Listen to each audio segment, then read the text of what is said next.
Estamos diante da mesa da comunhão, da mesa do Senhor, e diante dessa mesa, ela nos leva a uma reflexão profunda do nosso papel, da nossa posição, de como nós estamos encarando a nossa realidade em Cristo.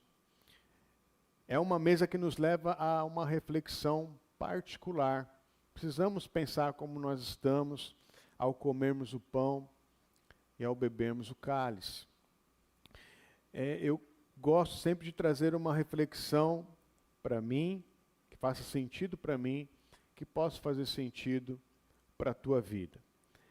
E o tema de hoje é: cria em mim um coração puro. A ceia do Senhor não é uma recompensa para os santos, né? Eu sou santo e eu vou me recompensar aqui tomando a ceia do Senhor. Ela é um alimento para os pecadores arrependidos. Essa é uma frase de Martinho Lutero. A ceia, ela nos alimenta espiritualmente. Aqueles que são arrependidos dos seus pecados, eles entram na presença do Senhor e se fortalecem espiritualmente tomando a ceia. Ela não é um prêmio. Eu me batizei, eu sou membro da igreja, agora eu posso tomar ceia, sou premiado com esse privilégio. Não. Ela é um fortalecimento espiritual. Eu preciso chegar com humildade, com arrependimento, com o coração quebrantado diante dessa mesa para poder me fortalecer espiritualmente. Ela precisa fazer um sentido espiritual para mim. Ela é viva hoje, não é só um memorial ou uma projeção de fé sobre a vinda do Senhor. Ela é um fortalecimento hoje para a minha vida espiritual. E eu quero basear esse pensamento: cria em mim um coração puro. Quem já conhece um pouco da Bíblia, sabe que quem declarou isso foi Davi, no Salmo 51. Então nós vamos ler Salmo 51, 3 versículos apenas. 10, 11 e 12. Cria em mim um coração puro, ó Deus, e renova dentro de mim um espírito estável. Não me expulses da tua presença, nem retires de mim o teu Espírito Santo. Devolva-me a alegria da tua salvação e sustenta-me com um espírito pronto a obedecer. Salmo de Davi. O Salmo 51, ele descreve uma busca desesperada pelo perdão de Deus, que Davi estava buscando aqui.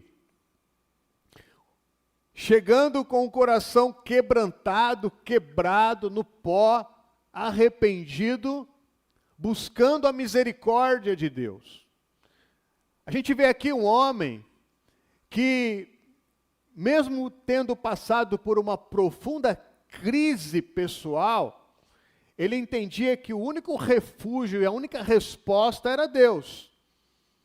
E ele buscava essa misericórdia no Senhor. O caso aqui, a maioria de vocês já conhece. Em resumo, Davi havia cometido vários pecados, e os mais grosseiros pecados que ele havia cometido, que é narrado na Bíblia, foi o pecado de adultério. Ele adulterou, se deitou com uma mulher que não era sua esposa, era esposa de um outro homem. A partir daí, ele entra num processo de mentira, começou a mentir descaradamente, começou a arquitetar planos para poder enganar as pessoas e encobrir o seu erro, entendendo por um tempo que a mentira, o engano, não foi bem assim, contando uma historinha, trazendo Urias, tentando dizer que, porque a mulher que ele adulterou, Betseba, ficou grávida, e ele começou a elaborar um monte de mentira, um monte de plano. Vou trazer o marido dela, ele vai se deitar com ela, vai ficar grávida, vão pensar que é filho dele, não deu certo. Agora eu vou embebedar Urias e ele vai ficar bêbado, com certeza ele vai voltar para casa, não vai nem lembrar o que aconteceu e vai pensar que ele engravidou a esposa dele. Não deu certo. E aí ele conspira escrevendo uma carta para colocar Urias na linha de frente da batalha, para que Urias pudesse morrer. Deu certo. Urias morreu no campo de batalha. E ele achou que estava tudo resolvido. Mas aí ele comete o assassinato. Ele planeja o assassinato de Urias. Então ele entra num declínio moral, num declínio, num pecado, um abismo chamando outro abismo, e sempre querendo cavar para sair daquela situação, se encontrava numa situação pior. Mas ele ainda estava orgulhoso. Ele ainda estava achando que, sendo rei, ele podia enganar todo mundo, ou todo mundo ia ter que ficar calado diante dos seus erros. E então Deus envia o profeta Natã para falar com Davi, que conta aquela historinha que muitos já sabem, que havia um rei muito rico, com muitos rebanhos, um rei não, um homem rico, porque se falasse rei, Davi já ia saber que era ele. Um homem muito rico, com rebanho, com muito gado. E havia um outro muito pobre que só tinha uma ovelhinha, que ele criava aquela ovelhinha como se fosse um animal de estimação. Dava comida na boca, abraçava, os filhos brincavam, fazia parte da família. E quando esse homem rico recebe um convidado na casa dele, ao invés de ele escolher um dos milhares de animais que ele tinha para poder fazer lá um churrasco, um banquete, ele vai na casa do pobre, pega aquela única ovelhinha e mata aquela ovelhinha para servir para o amigo. E aí Davi diz, esse homem tem que morrer. Quando Natã termina de contar essa historinha, ele fala, esse homem tem que morrer. E tem que restituir 4 vezes mais o que ele tirou daquela família. Aí o profeta Natã diz, esse homem é você, Davi. Foi você, quando você adulterou com Batseba, quando você matou Urias, esse homem é você. Só aí, com essa força profética, porque o profeta é assim, ele aponta o dedo e fala, esse cara é você, essa mulher é você que precisa tomar um jeito na vida, é você que precisa se reposicionar na vida. Aí ele sentiu. E a partir disso, ele entendeu que ele caiu na real. Fiz a maior besteira da minha vida. Errei demais. E esse mesmo salmo diz, pequei contra ti, somente contra ti pequei. Não que ele só pecou contra Deus, mas todo o pecado, em última instância, é contra Deus. Nós precisamos entender isso, irmãos. Qualquer ação de pecado, ela é contra o coração santo do nosso Deus. E os olhos do Senhor estão em todos os lugares. O Senhor não deixou Davi. Tanto é que ele estava clamando aqui, nós vamos falar, não tira de mim teu Espírito Santo. O Senhor estava lá, olhando todo aquele adultério, todo aquele assassinato, toda aquela mentira, toda aquela podridão da vida do Davi. Deus estava lá. Então, em primeira instância, ele pecou contra Deus. E é claro que o pecado contra Deus fere não só verticalmente, mas horizontal, os nossos relacionamentos. A família vai sentir, os amigos vão sentir, a sociedade vai sentir, a cidade vai sentir. Ele era rei, o reinado vai sentir, tudo vai perceber e vai sofrer por aquele erro. Então, é muito profundo a questão do pecado. Davi, sentindo esse peso do que ele fez, ele vai para Deus, ele corre para Deus. E o Salmo 51, depois você pode ler com bastante calma, todo o Salmo 51, que narra esse diálogo entre Davi e Deus, esse diálogo poético, e você vai entender o coração de Davi. Mas aqui eu extraí só 3 versículos para a gente poder captar esse coração arrependido. O coração dele estava, de fato, arrependido, quebrantado, no pó, machucado. Ele precisava de uma resposta de Deus. A gente percebe muita sinceridade na forma que ele se expressa aqui. E a primeira coisa que ele diz: cria em mim um coração puro. Irmãos, o Evangelho, ele não é uma proposta de melhoria de vida. Ele não é uma proposta para eu vou melhorar a minha vida moral. Eu vou dar uma melhorada na minha vida comportamental. Eu vou para a igreja para eu melhorar como ser humano, ser um ser humano melhor. Vou para a igreja para eu poder falar menos palavrão, ser mais trabalhador, ser mais honesto, pagar minhas dívidas, ser um homem menos safado, alguma coisa assim.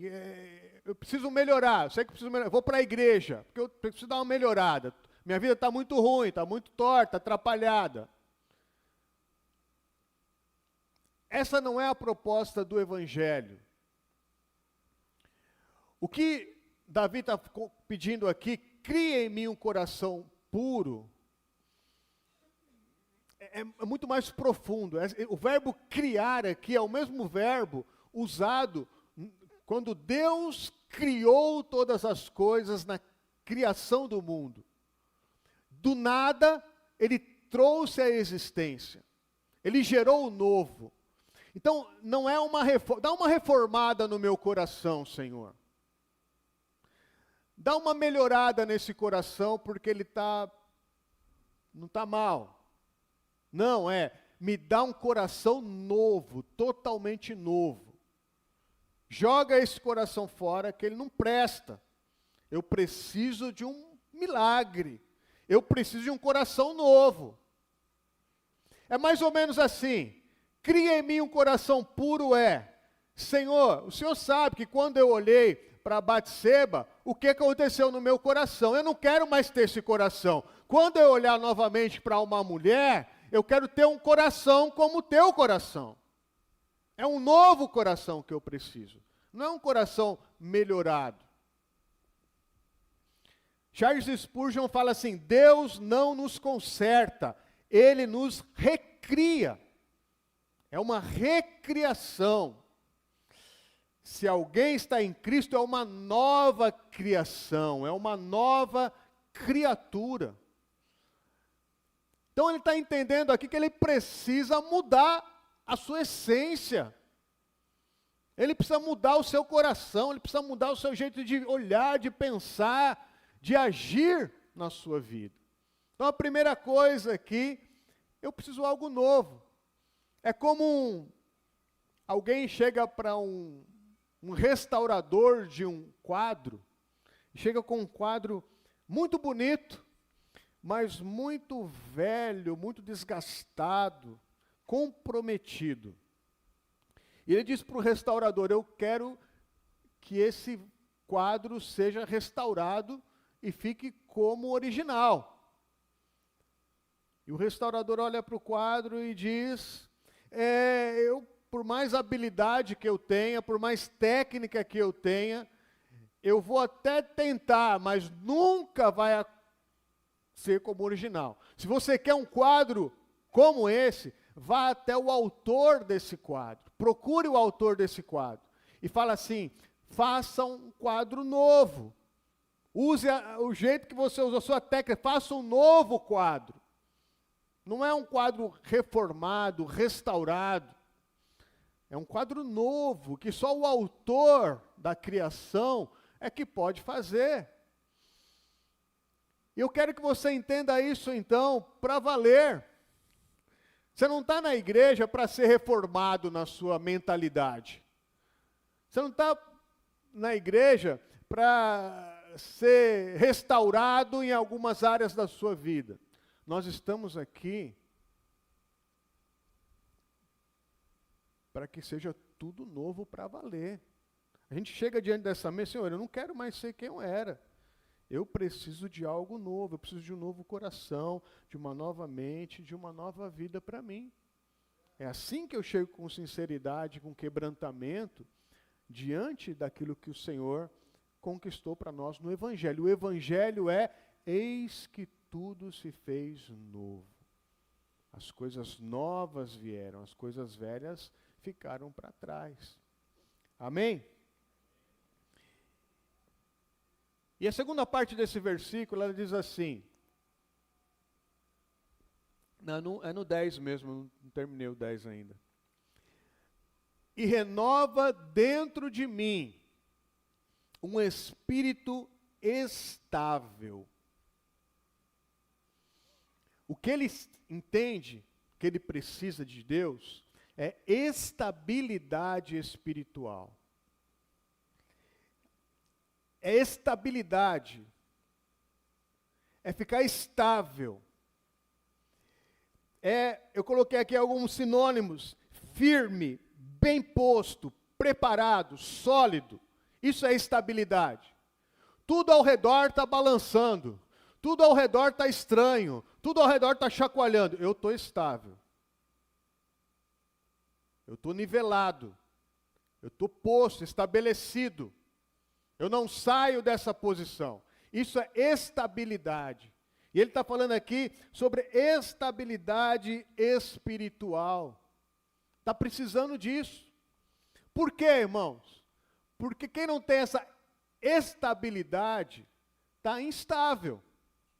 E o que causa instabilidade?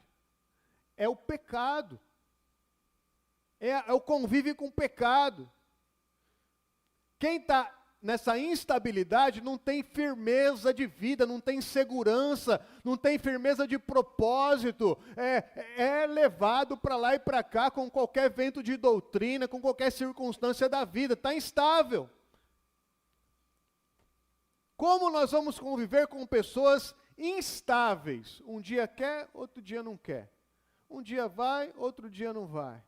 Um dia tem, né, vamos caminhar para esse lado. Acho que não é esse lado não, é para cá. Não sabe o que quer, é instável. O pecado, ele tira essa solidez, essa firmeza, esse estabelecimento, essa estabilidade de espírito. Pode cair 1000 para o meu lado, 10.000 para a minha esquerda, não importa, eu não serei atingido. Estou estabilizado no Senhor. Sei o que eu quero do Senhor.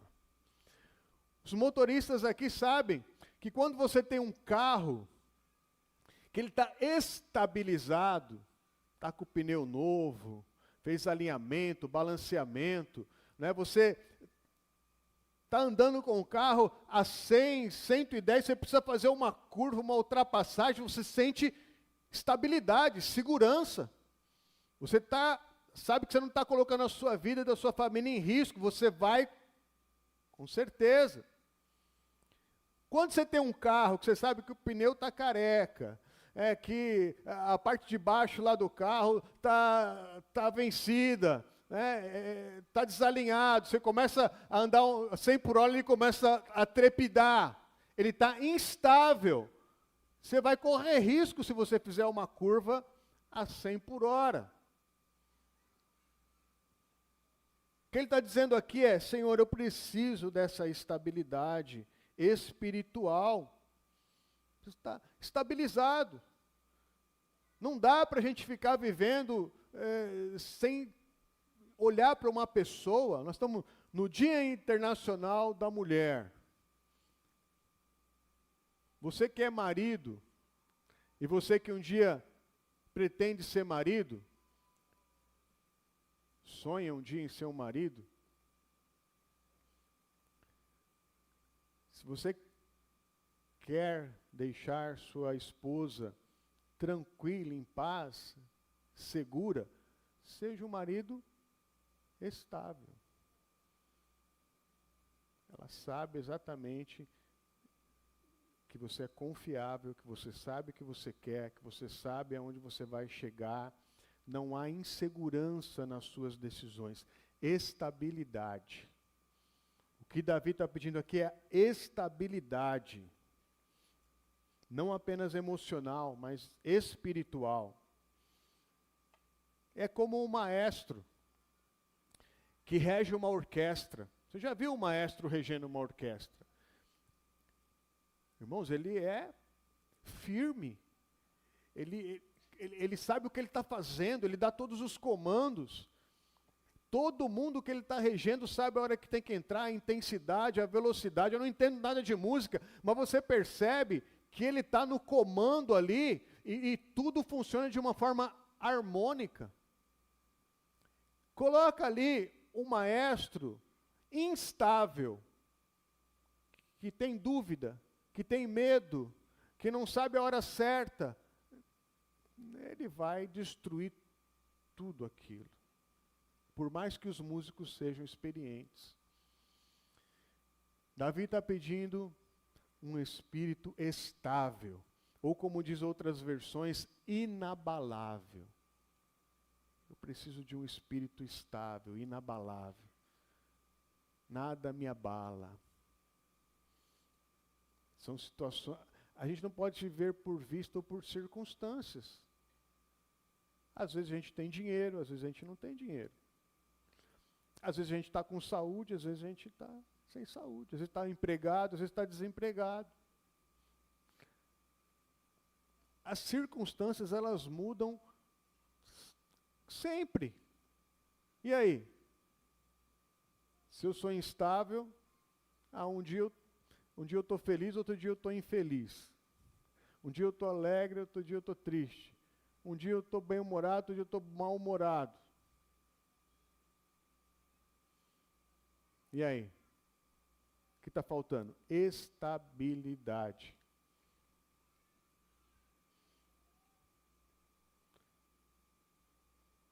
John Stott diz assim: santidade é a presença de um espírito estabilizado pelo Espírito Santo. Isso é santidade.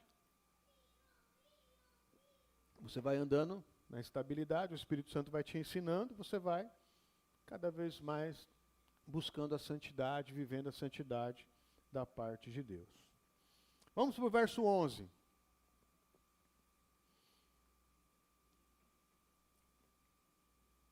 O verso 11 diz: não me expulses da tua presença, nem tires de mim o teu Espírito Santo.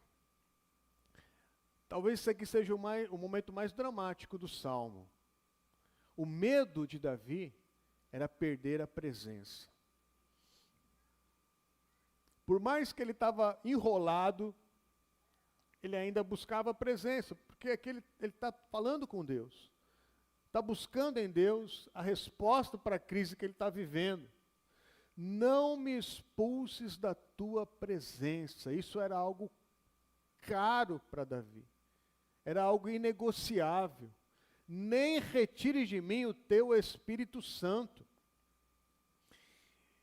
Irmãos, Davi, ele sabia o que era conviver com o Espírito Santo de Deus.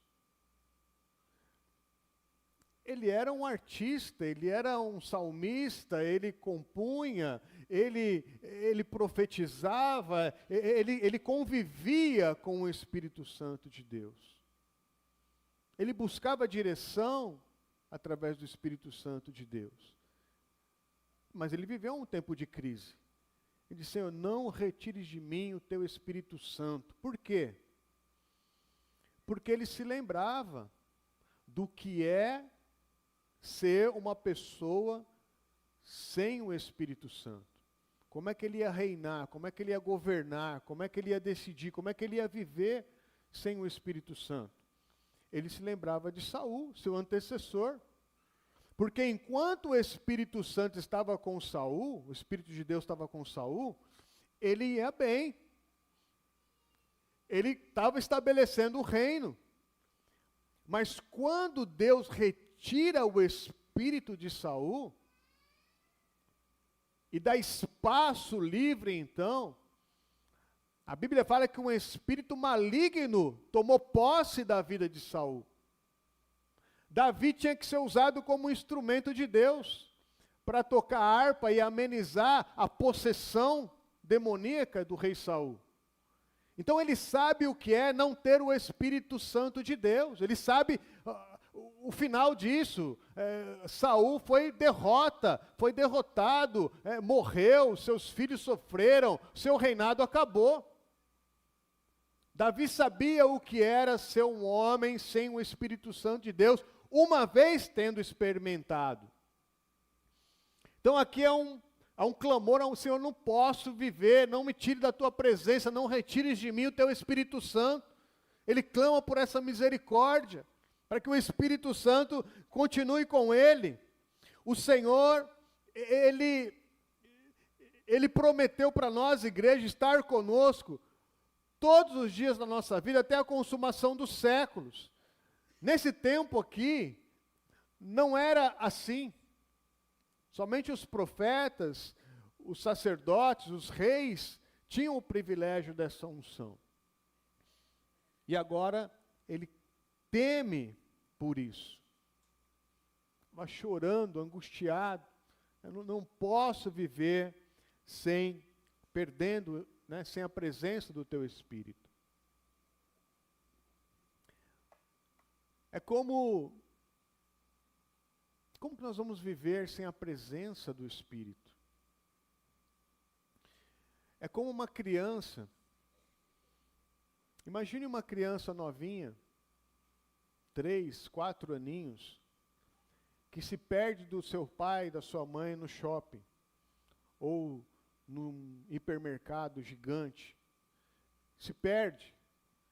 E aí quando ele percebe que ele está sozinho, não vê o pai, e ele vê aquelas luzes, aquelas cores, aqueles barulhos, aquelas pessoas transitando, e ele olha para um lado, olha para o outro, e o pai não está lá. Ele começa a chorar,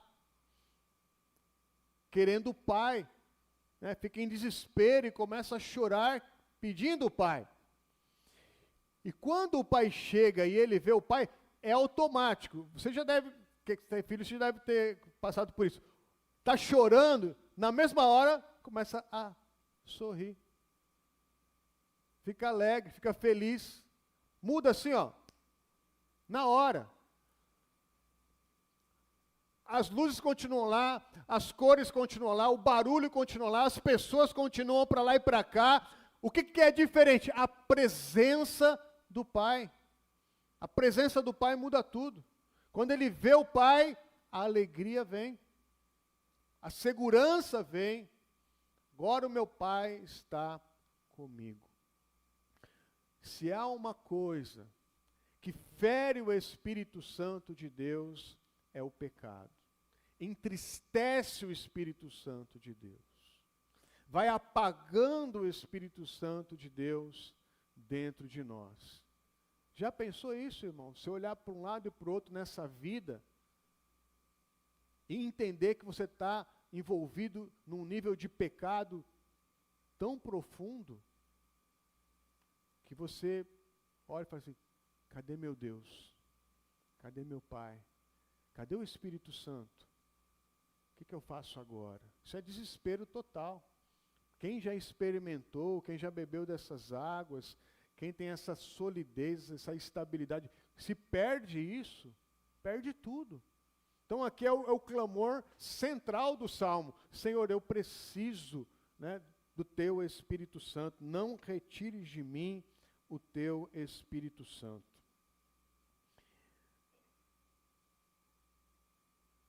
E o último versículo que nós vamos ver hoje, É o 12. Devolve-me a alegria da tua salvação e sustenta-me com um espírito pronto a obedecer. Irmãos, aqui, o que Davi havia perdido não era a salvação. Veja que nesse profundo clamor, ele não diz assim: Senhor, não retires de mim o teu Espírito Santo e não retires de mim a tua salvação. Não. Em momento algum, a salvação de Davi foi colocada em xeque por Deus ou pelo entendimento do próprio Davi. Ele não está pedindo para restaurar a salvação.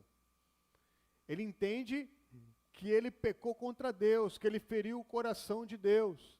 Mas ele entende também que os méritos da salvação pertencem a Deus. E ele entende também que o único que pode salvar a sua vida é Deus.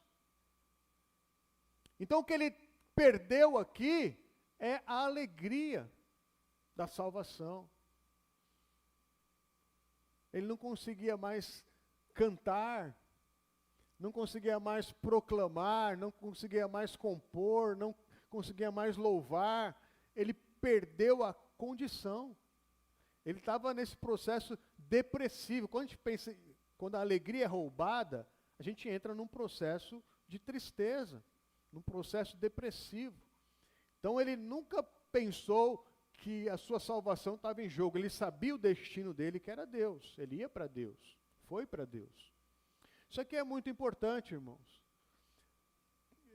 Nós temos que entender que a proposta do Senhor é uma vida usufruindo da alegria da salvação, experimentando da alegria da salvação, caminhando em santidade e vivendo essa alegria de salvação. É servir ao Senhor com alegria, como nós falamos aqui, durante os 21 dias de jejum, oração e consagração. A restauração da alegria é a comunhão, é a santidade, é estar nessa plenitude de vida com o Senhor. Aí está a verdadeira alegria. Então, se há uma coisa que o pecado fez na vida de Davi, faz na vida de qualquer um, é roubar a alegria. Davi entende que a salvação está no Senhor. Ele corre para Deus. Ele busca Deus. Ele não foge de Deus. Quando o arrependimento bate no nosso coração, a gente corre para o Senhor. Enquanto a pessoa está correndo do Senhor, é porque ela não está arrependida ainda. Tem gente que não vem no culto da ceia porque sabe que está fugindo de Deus. Está com pendência com Deus. Se entristece, se afasta, se apaga. Experimenta quando você encontrar com alguém que você sabe que está passando por uma crise como Davi, e fala assim: eu quero que você ore por mim. Ora aqui por mim agora. A pessoa vai dar um monte de desculpa, falar que não tem tempo, está com pressa, manda chamar o pastor, qualquer coisa. Ela perde a alegria de servir, a alegria da salvação, a alegria de ser proclamador, a alegria de ministrar. Então essa mesa é uma mesa que restaura a alegria, desde que haja arrependimento. Sustenta-me com um espírito pronto a obedecer. Esse espírito pronto a obedecer, o termo usado é um espírito nobre. Então, Senhor, me dá um espírito nobre, pronto a obedecer. Me dá um espírito generoso, pronto a obedecer. Me dá um espírito voluntário, pronto a obedecer. Ou seja, eu não quero ficar debaixo de regra, de lei. Eu não quero estar te obedecendo por uma obrigação, coração obrigado a te obedecer. Não adianta a gente estar na igreja desse jeito, é só maquiagem, é só máscara, é só para conveniência. Não é uma obrigação. Ele fala, eu quero ter um coração pronto, um coração voluntário, generoso, nobre. Quando tiver que fazer alguma coisa, eu quero ser o primeiro a obedecer, eu quero me dispor, eu quero, Senhor, me entregar de verdade, eu quero fazer, eu quero te obedecer. Servir ao Senhor com alegria, servir ao Senhor com liberdade. Eu escolhi te obedecer, eu quero ter esse coração, Senhor. E aí parte o princípio da restauração. Um coração alegre e obediente, aí, no decorrer do Salmo, ele começa a falar sobre a restauração. O que isso vai gerar? Quer dizer, os povos, os estrangeiros, as nações verão a obra que o Senhor está fazendo em mim. Eu passo a ser um proclamador da sua obra. Então, irmãos, em resumo, para nós nos achegarmos à mesa da ceia essa manhã e chegarmos com o coração correto, chegarmos bem, chegarmos para termos uma experiência poderosa espiritual. Primeira coisa, eu e você, nós precisamos de renovação interior. Começa aqui. Quando nós vamos clamar por um coração novo e por um espírito estabilizado. Começa aqui, Senhor, me dá um coração novo. Preciso de um coração novo, de um espírito estabilizado. Uma relação restaurada. Senhor, o que eu preciso, ao me aproximar da tua mesa, eu preciso da presença e do teu Espírito Santo, da tua glória e do teu Espírito Santo. É esse alimento que eu preciso no meu dia a dia. E vida transformada. Senhor, ao comer o pão, beber o cálice, restaura a alegria da salvação no meu coração e me dá um coração, né, pronto a obedecer, um coração nobre, um coração voluntário. Quero pensar com vocês sobre isso para tomarmos a ceia. Por isso eu peço que você feche os seus olhos. Enquanto os irmãos tomam a posição aqui,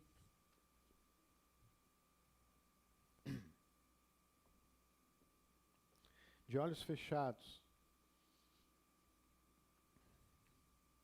eu quero pensar sobre esta palavra e aplicá-la na minha vida e na tua.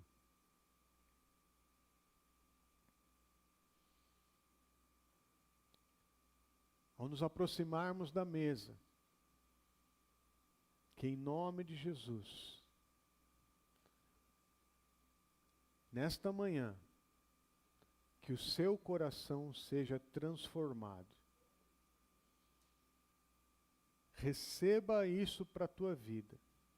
Um novo coração. Um coração transformado. Um coração que vai se alinhar com o coração de Cristo.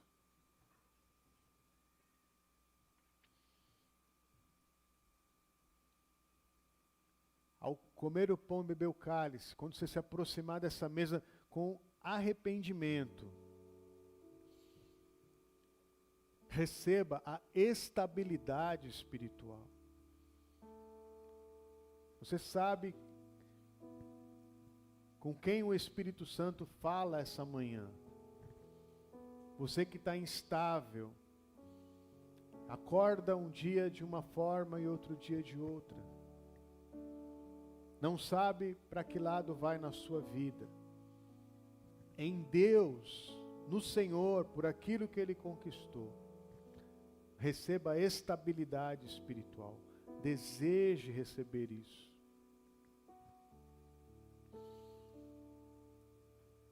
Talvez a sequidão, o afastamento, o distanciamento causado pelo pecado. Tornou pessoas aqui frias, pessoas religiosas. Ao comer o pão e beber o cálice essa manhã, que em nome de Jesus seja restaurado a presença do Senhor na tua vida. Seja acesa a chama do Espírito Santo na tua vida.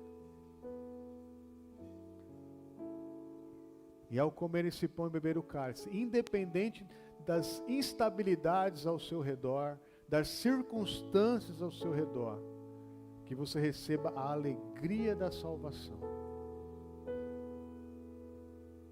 Ele te amou e te ama até o fim.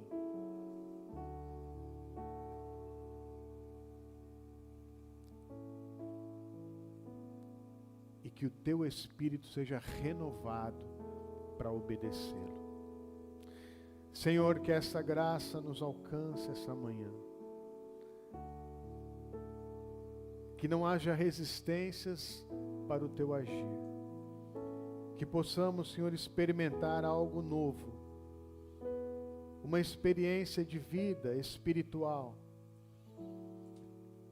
O Senhor é o único que pode nos responder oração. O Senhor é o único que pode nos transformar e mudar a nossa vida. Nós confiamos em Ti. Sabemos que o Senhor está aqui e que o Senhor deseja nos restaurar. Olha para cada pequenino teu, para cada um de nós, que às vezes tem esse olho perdido, que possamos olhar agora para o Senhor, o autor e consumador da nossa fé, olhar para os teus olhos de fogo transformadores, e assim, Senhor, poder respirar estabilizados nas tuas verdades. Que seja assim com cada um aqui, em nome de Jesus.